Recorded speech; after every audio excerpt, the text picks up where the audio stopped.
Y arribaron a la tierra de los Gadarenos, que está en la ribera opuesta a Galilea, y al llegar él a tierra, vino a su encuentro un hombre de la ciudad, endemoniado desde hace mucho tiempo, y no vestía ropa ni moraba en casa, sino en los sepulcros. Este, al ver a Jesús, lanzó un gran grito y postrándose a sus pies exclamó a gran voz: ¿Qué tienes conmigo, Jesús, Hijo del Dios Altísimo? Te ruego que no me atormentes.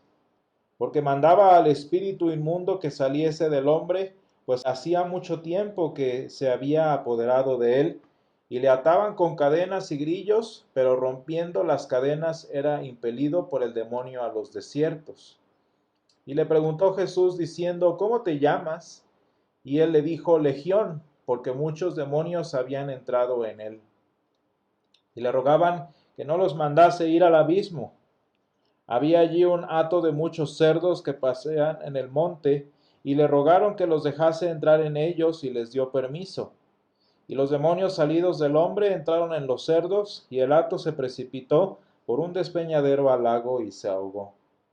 Y los que apacentaban los cerdos, cuando vieron lo que había acontecido, huyeron y yendo dieron aviso en la ciudad y por los campos. Y salieron a ver lo que había sucedido, y vinieron a Jesús y hallaron al hombre de quien habían salido los demonios, sentado a los pies de Jesús, vestido y en su cabal juicio, y tuvieron miedo. Y los que habían visto les contaron cómo había sido salvado el endemoniado. Entonces toda la multitud de la región alrededor de los Gadarenos le rogó que se marchase de ellos, pues tenían gran temor. Y Jesús, entrando en la barca, se volvió. Y el hombre de quien habían salido los demonios le rogaba que le dejase estar con él, pero Jesús le despidió diciendo: Vuélvete a tu casa y cuenta cuán grandes cosas ha hecho Dios contigo. Y él se fue publicando por toda la ciudad cuán grandes cosas había hecho Jesús con él. Señor, esta es tu palabra y tu palabra es verdad. Santifícanos en tu verdad, te lo rogamos. Amén. Hermanos, en este inicio de la estación de Trinidad, veíamos precisamente hace 8 días lo que significa para nosotros lo que sucede de aproximarnos, de presentarnos delante del Dios Todopoderoso. Y veíamos que, bueno, la Escritura nos enseña, tanto en ley como en Evangelio, que encontrarnos con nuestro Dios es descubrir en nosotros nuestra condición, nuestra necesidad, es contrastar su santidad con nuestra inmundicia y es contrastar incluso su majestad con nuestra necesidad. Decíamos, hermanos, que también encontrarnos con nuestro Dios es encontrar refugio, es encontrar consuelo, es encontrar el descanso que solo el poder de nuestro Dios, que solo su justicia puede dar a nuestra vida. Y hermanos, hablando de estos encuentros, pues bueno, hay muy pocos ejemplos en la Escritura que mejor nos presenten el abismo que hay entre la naturaleza humana de pecado y la naturaleza de nuestro Dios, como lo vemos aquí en la narrativa de el endemoniado gadareno, como le ponen en nuestros epígrafes.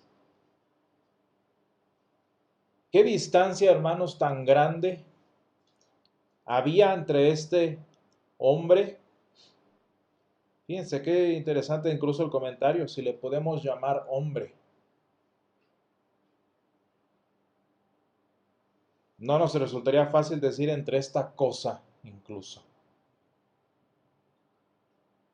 y nuestro Dios. Fíjense, ¿no? Ni siquiera estamos hablando de nuestro Dios en su trono alto y sublime, estamos hablando de nuestro Dios encarnado, sin atractivo para que no le deseemos, sin nada especial en él, como dice Isaías. Y aún así, hermanos, hay un abismo enorme entre el verdadero hombre,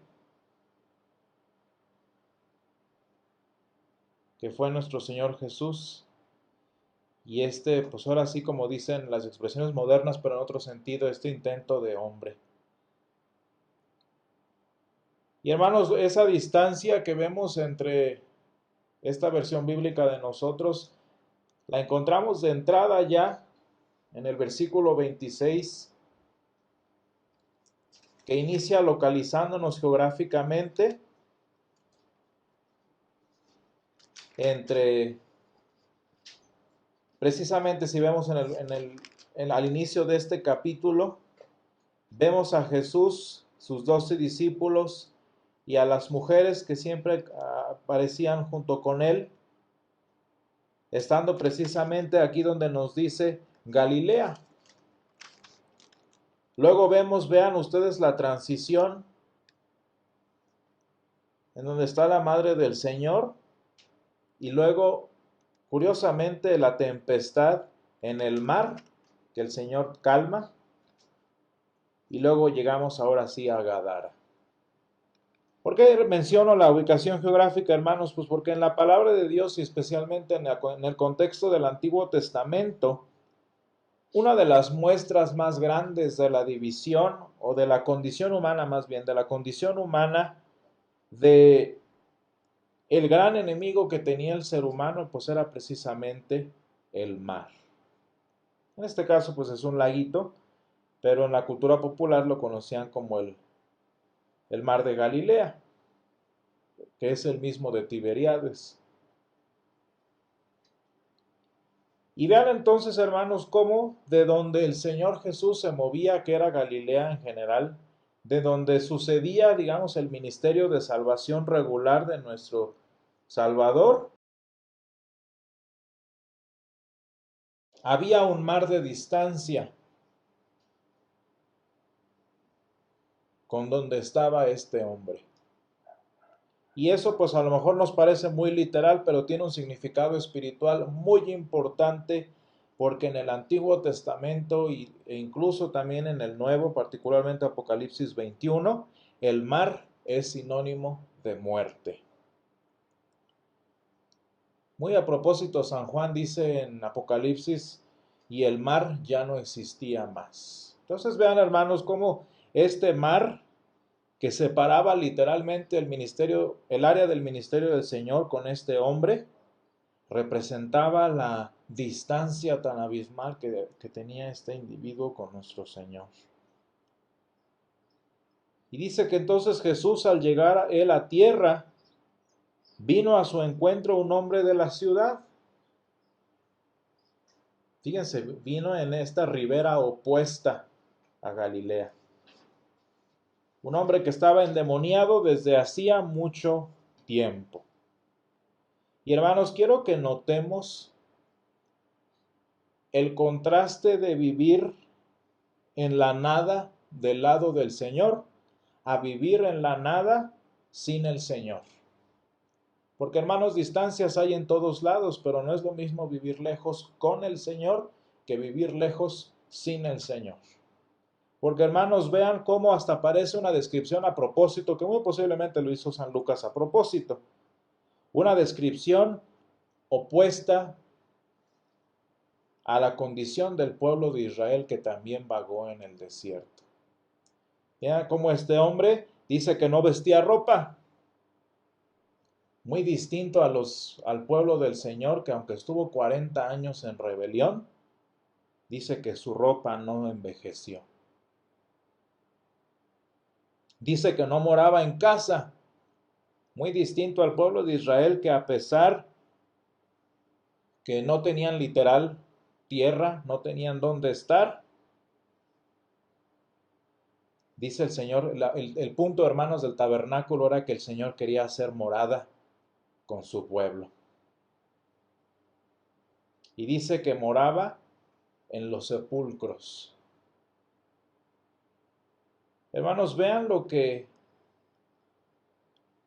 vivir en nuestra condición humana, lo que el vivir lejos del Señor provoca. Y vamos de lo más superficial a lo más profundo. ¿Qué es lo más superficial? Pues bueno, no tener que ponerse. Los cristianos no somos necesariamente ricos, pero tampoco somos,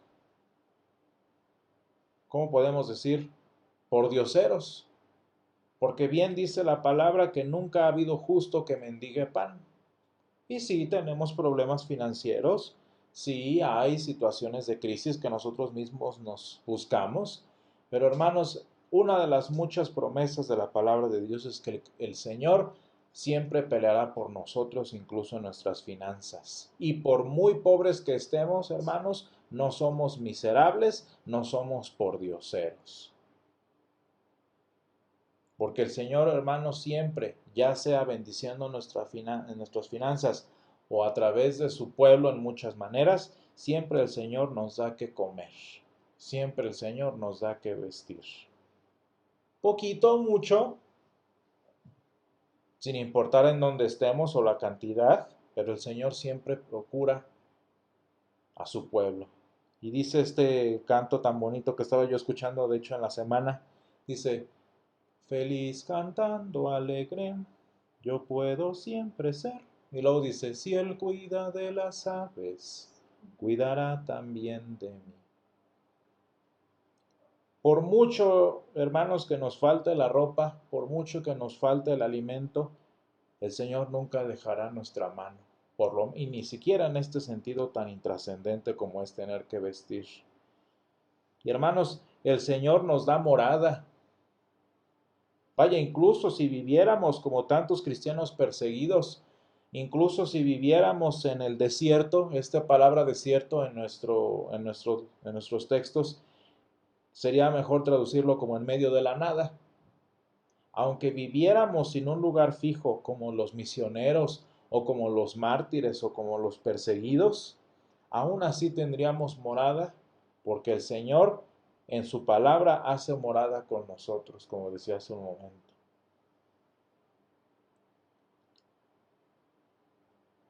Pero vean cómo el punto final es el más triste. Porque hermanos, por lo menos en el pensamiento y en la cultura del antiguo Medio Oriente, los sepulcros eran lugares inmundos. Muy chistoso ver en Jerusalén, hermanos, que la puerta de donde creen los judíos y los musulmanes que va a regresar el Mesías, es una puerta literal en los muros de Jerusalén, donde creen que va a regresar el Mesías. Los musulmanes pusieron literal un panteón, un cementerio en todo el frente de esas puertas. Y ellos, como si el Señor Jesús fuera a entrar por esa puerta, ¿no? Pero bueno. Pero por si acaso, ¿qué hicieron? Llenaron un sepulcro enfrente de la puerta en donde iba a entrar el Mesías para que no entre. ¿Por qué, hermanos? Porque para los pueblos del Medio Oriente un sepulcro es lo más inmundo, es lo más denigrante en donde se puede estar. Y vean entonces, hermanos, la situación espiritual en la que estaba este hombre, que no nada más estaba, digamos, simbólicamente representada por vivir al otro lado del ministerio del Señor, sino que también vivía todo lo opuesto que el Señor quiere para su pueblo. Porque, hermanos, vivir lejos del Señor es acercarnos a lo que Él no es. Y yo les enseño a mis alumnos cuando vemos el punto de la introducción de la muerte en la vida humana, si nuestro Dios es vida, si nuestro Espíritu Santo es el Señor y dador de vida, ¿qué significa vivir lejos de Él?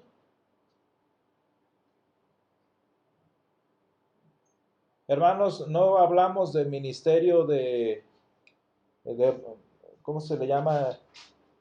El Evangelio de la prosperidad, claro que no.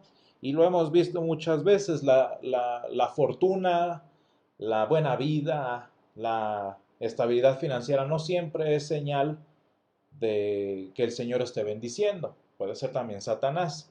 Ni tampoco la opuesta, como dice la Iglesia Católica, que mientras más pobres, más justos y más buenos somos. No, tampoco. No son eh, indicadores precisos, por así decirlo, la abundancia o la escasez.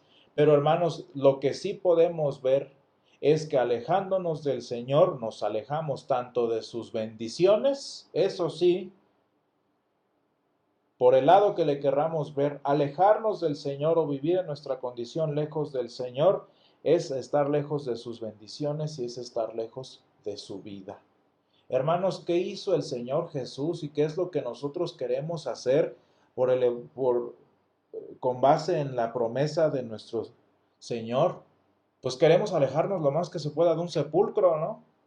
No porque nuestra cultura sea como los musulmanes que les digo, sino porque la esencia humana es la vida, hermanos, que nosotros queremos tener en nuestro Dios. Les aseguro que no hay nadie vivo que no quiera librarse de un sepulcro, estar lo más lejos de los sepulcros. Y este hombre, vean la situación en la que estaba, hermanos, que vivía y se movía entre los sepulcros, entre la muerte. Y hermanos, ¿cuántas veces nosotros vivimos así? El Señor siendo capaz de proveernos tanto vestido como alimento, como hogar y vida. ¿Qué nos encanta hacer, hermanos? Nos encanta a fuerzas estar en donde no está la bendición del Señor, nos encanta movernos en donde su bendición no está, nos encanta vivir fuera de su casa en los desiertos y hasta movernos en los sepulcros espirituales, hermanos. Y nosotros conocemos cómo son los sepulcros modernos. Tantos lugares de depravación, tantos lugares de inmundicia humana, moral, etcétera, etcétera, que no son otra cosa más que un sepulcro moderno. Pura gente muerta espiritualmente. Y hermanos, ¿qué pasa?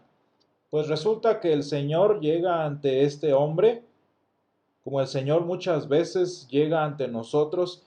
¿Y qué le decimos al Señor? ¿Qué le dijo este hombre endemoniado? ¿Qué tienes conmigo, Jesús, Hijo del Dios Altísimo? Te ruego que no me atormentes.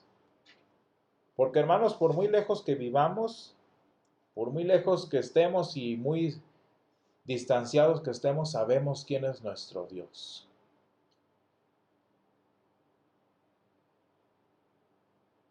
Y diríamos en términos modernos, ¿yo qué te hice?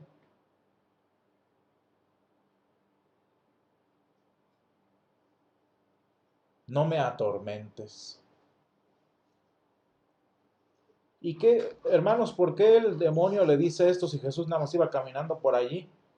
Quiero que notemos ese sentido de continuidad. El segundo verbo que tenemos ahí en el versículo 29 dice porque mandaba, es decir, que lo estaba haciendo, lo hizo el Señor constantemente. Jesús estaba mandándole al demonio que saliera de ese hombre. Hermanos, estamos viendo una de las muy pocas y pero también muy explícitas batallas espirituales de nuestro Dios contra los demonios. ¿Qué le estaba diciendo el Señor Jesús? Sal de él, sal de él. Y hermanos, eso es lo que nuestro Dios hace todos los domingos cuando nos expone a su palabra. Porque hermanos, a lo mejor nosotros no estamos endemoniados como este hombre. A lo mejor nosotros no estamos poseídos por los demonios, pero Satanás no nada más controla personas a través de demonios. Satanás, fíjense hermanos qué triste, domina nuestras vidas a través de su doctrina. A través de la doctrina del placer humano, a través de la doctrina del gozo obligatorio que decíamos hace 8 días, a través de la doctrina moral, a través de la doctrina posmoderna. Toda doctrina, hermanos, que no es doctrina bíblica, es doctrina del demonio. Y a lo mejor nuestro cuerpo no está poseído como el de este hombre gadareno, pero sí nuestro corazón, pero sí nuestra mente. Y hermanos, vean cómo la palabra de Dios describe este estado de vivir sin ropa, de vivir sin casa, de vivir entre sepulcros. ¿Qué es lo que hacía la gente pues para preservar la vida de este pobre hombre? ¿Qué es lo que a veces nosotros creemos que nos va a librar de esta situación en la que vivimos? Ay, pues con que no se me pasen las copas, O con que no arriesgue tanto, ya así la hago. O con que vaya cada 8 días a la iglesia, pues así sí la hago. Hermanos, como aquellos hombres, nosotros a veces nos ponemos límites como para evitar caer peor. Y pensamos, hermanos, que estas cadenas que nos ponemos, pensamos que estos límites que según nosotros nos dictamos, pues si bien no nos sacan de la situación en la que estamos, por lo menos evitan que se empeore.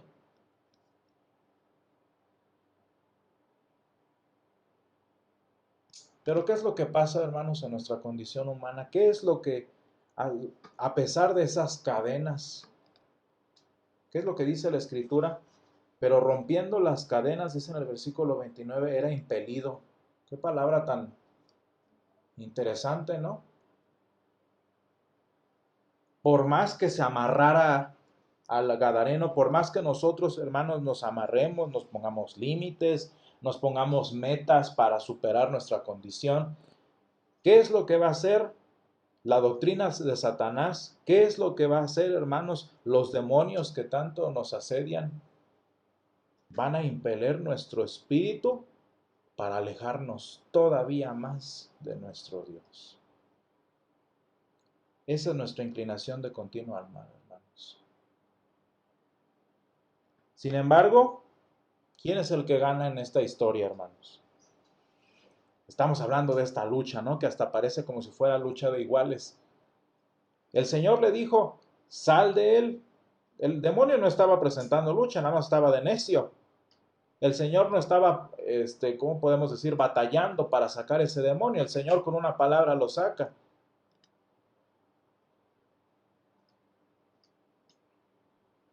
Y vean cómo le ruegan, Señor, mándanos a esos cerdos. Porque, hermanos, lo que el Señor hace en nuestra vida cada que abrimos la palabra, cada que de una manera completamente antinatural confesamos nuestro pecado, de la misma manera, hermanos, en la que cada vez que el Señor atraviesa estos mares que nos separan de Él y se presenta delante de nosotros, el Señor por su palabra nos limpia de los demonios de doctrina, de los demonios literales incluso, de los demonios espirituales, hermanos, que tanto nos aprisionan y tanto nos alejan de Él. Y hermanos, qué bonito es que el Señor Jesús, mensaje de Navidad, por cierto, atravesó el mar de nuestra muerte para nacer entre nosotros. Que el Señor Jesús en la palabra atraviesa los mares espirituales que nos separan de Él. Y separado y habiendo roto esa separación, hermanos, trayéndonos a la iglesia, haciéndonos escuchar por la razón por la que sea el mensaje de la palabra, ¿qué es lo que hace el Señor delante de nosotros? Nos libera. Porque, hermanos, vean qué bonito termina esta narrativa. Dice, y el hombre de quien había salido los demonios le rogaba que le dejase estar con él. Y dice, pero Jesús le despidió diciendo, vuelve a tu casa y cuenta cuán grandes cosas ha hecho Dios contigo. Esa palabra despidió, hermanos, como lo escribió San Lucas, dice que el Señor lo liberó. El mismo concepto de cuando el Señor liberó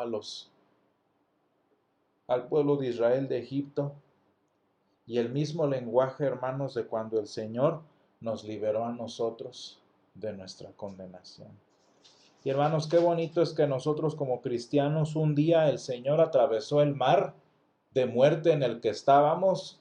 Un día el Señor nos encontró así, despojados de bendición, despojados de un lugar al que llamar casa espiritual, revolcándonos y jugando con la muerte como si fuera algo que jugar, disfrutando vivir entre sepulcros espirituales, hermanos. Y dice, y nos despidió. Y hermanos, yo espero que este milagro que se dio de manera sobrenatural en este capítulo 8, sucede espiritualmente, hermanos, en cada uno de nosotros. Hermanos, roguémosle al Señor que atraviese esos mares que nos encanta tanto establecer entre Él y nosotros. Que le roguemos que nos bendiga, que nos dé que vestir, que nos dé que comer. Pero más especialmente deseamos, hermano, que nos dé ese anhelo de vivir lejos de la muerte, ese anhelo de ser libres que tanto necesitamos. Porque, hermanos, las cadenas que nos pongamos nosotros, los límites, las estrategias que queramos establecer para mejorar nuestra vida, ninguno de ellos va a funcionar mientras nuestro espíritu nos impela para ir al desierto y alejarnos más del Señor. ¿Quién puede entonces liberarnos, hermanos? ¿Quién puede liberarnos de todas estas situaciones? ¿Quién puede liberarnos de nosotros mismos? Solo el Señor, que nos manda hoy en día a volver a nuestras casas, hermanos, y a contar cuán grandes cosas ha hecho Dios con nosotros. Gracias, Señor, te damos en esta mañana una vez más porque tu palabra, Señor, es viva y eficaz, y porque, Señor, una palabra tuya es suficiente, Señor, para liberarnos de todas estas ataduras, para, Señor, expulsar de nosotros estos demonios ideológicos, estos demonios espirituales, Señor, que tanto nos alejan de ti. Te damos gracias, Padre, porque en tu Hijo tú atravesaste el desierto de nuestra condición, tú atravesaste el mar de nuestra necesidad. Tú, Señor, nos encontraste desvestidos, nos encontraste sin hogar, nos encontraste, Señor, entre la muerte. Y tú, Señor, nos has liberado. Tú, Señor, nos has hecho libres, nos has revestido con ropas de justicia, nos has dado una nueva morada, Señor, y nos has dado la oportunidad de alejarnos en algún día, Señor, de cualquier sepulcro que pueda contenernos, Señor. Danos esta libertad, Señor. Despídenos, Padre, como siempre te pedimos, y ayúdanos a volver a casa contando cuán grandes cosas has hecho por nosotros. Todo esto te lo pedimos, Señor, en el nombre de Jesús. Amén.